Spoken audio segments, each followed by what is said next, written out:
Au départ, la juicie, cette plante à fleurs jaunes, est un végétal ornemental. Originaire d'Amérique du Sud, elle a été introduite en Europe en 1820. 200 ans plus tard, on la retrouve en milieu rural. Problème, c'est une plante invasive. Elle pousse en milieu aquatique ou amphibie. C'est une plante qui a vocation à être colonisatrice. Elle a à la fois des tiges qui lui permettent de flotter à la surface de l'eau, des racines qui s'ancrent dans le sol, des racines qui ont des systèmes aériens qui lui permettent de flotter. Et du coup, elle colonise la surface des plans d'eau, elle colonise les canaux lents, elle colonise les eaux douces de préférence, elle fuit un peu les eaux saumâtres. Aujourd'hui, 4 sites colonisés par justice sont répertoriés dans l'Aveyron. C'est en faisant l'inventaire des zones humides que ces lieux ont été découverts. Le syndicat intercommunal d'aménagement des vallées de l'Aveyron et de l'Alzou gère le bassin versant de la Seine. Pour cette rivière comme pour d'autres, la Jussie est indésirable.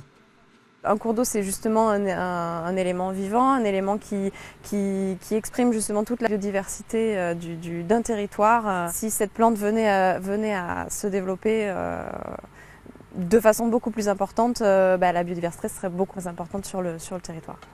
La Jussie doit être détruite sommairement avec pelle et pioche ou mieux avec des bulldozers de façon à détruire complètement les racines. Même si elle est interdite à la vente, cette plante continue de progresser.